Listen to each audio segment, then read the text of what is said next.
Mariupol está agora oficialmente sob domínio da Rússia. O noticiário dos Estados Unidos destaca hoje que a fome e os ferimentos foram mais fortes que a bravura da resistência ucraniana. In the end, hunger and injuries won out over bravery.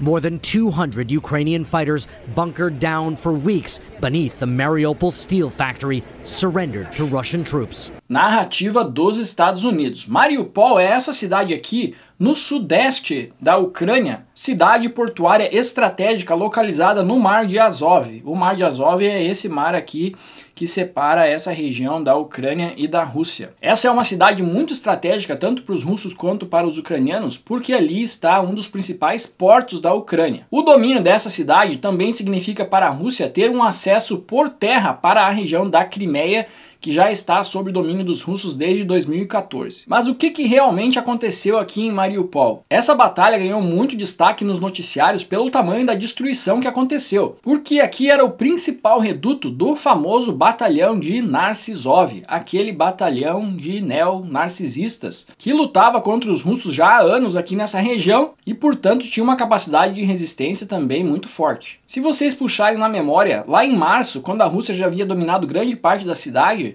os russos lançaram um ultimátum para que os ucranianos retirassem os civis em 24 horas em Mariupol ou se rendessem, senão no dia seguinte a Rússia executaria um ataque maciço na cidade. A Ucrânia recusou e no dia seguinte realmente teve uma grande destruição. A Rússia foi ganhando terreno até que o que sobrou da resistência se refugiou dentro de uma metalúrgica, uma fábrica de metais chamada Azovstal. E a partir daí temos duas narrativas para o que aconteceu. A narrativa do Ocidente e a narrativa da Rússia. Eu vou contar as duas para vocês. Segundo os Estados Unidos e a Ucrânia, quem se refugiou na fábrica foram soldados ucranianos e civis encurralados pelo exército da Rússia. E que eles resistiram bravamente ali, mesmo estando em menor número e cercados pelo exército da Rússia, enquanto a Rússia fazia suas maldades na cidade, bombardeando áreas residenciais, maternidades e o teatro. Mas por estarem em tremenda desvantagem numérica, no fim das contas tiveram que se entregar. They'd fought even though they were outnumbered and surrounded,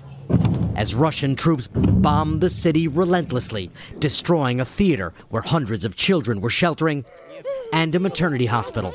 Já segundo a Rússia, quem se refugiou na fábrica foram os narcisistas do batalhão de Narcisov. Como eu já comentei com vocês no outro vídeo, a Ucrânia vem adotando a estratégia de guerrilha desde o começo dessa guerra, principalmente nessa área. A estratégia de guerrilha é quando você não coloca o seu exército em confronto direto com um exército maior, que no caso é o exército da Rússia. Você arma os civis e mistura ele com os soldados e espalha pelas cidades, tornando muito difícil para o exército maior e mais pesado encontrar um alvo para derrotar. Historicamente, as guerras demonstraram que as únicas duas formas de um exército maior derrotar uma guerrilha é a alternativa 1, ir para a destruição total, bombardear tudo e vitimar um monte de civis. Ou a alternativa 2, cercar, retirar a mobilidade da guerrilha e cortar as linhas de suprimento até que a guerrilha se entregue. E foi a segunda opção que a Rússia adotou nesse caso da fábrica em Mariupol. Isso porque os russos são bonzinhos? Não necessariamente. Os russos poderiam ter acabado com isso rapidamente, jogando vários mísseis em cima da fábrica e acabando com tudo. Porém, isso seria uma carnificina e um prato cheio para a Ucrânia continuar fazendo propaganda de que a Rússia é a malvadona desse conflito e dessa forma conseguir angariar mais dinheiro e mais armamentos para resistir o que seria um problema para os russos. Então os russos adotaram a estratégia número 2, cercar e esperar. Agora que esses soldados se entregaram, a Rússia diz que vai investigar um por um para descobrir exatamente quem eles são, também como uma forma de retaliação à Ucrânia, que ontem iniciou o julgamento de um soldado russo que está sendo acusado de crimes de guerra. Então a Ucrânia pegou um soldado russo para acusar de crime de guerra, a Rússia pegou os soldados que estavam escondidos em Mariupol e disse que vai fazer o mesmo. E no fim das contas, muito provavelmente esses prisioneiros vão ser usados para fazer a famosa troca,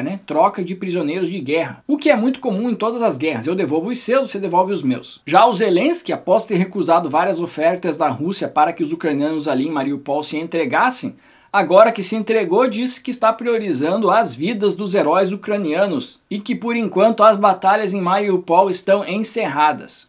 Ukraine's President Zelensky said combat operations in Mariupol are over for now. Українські герої потрібні. Ukraine needs Ukrainian heroes alive.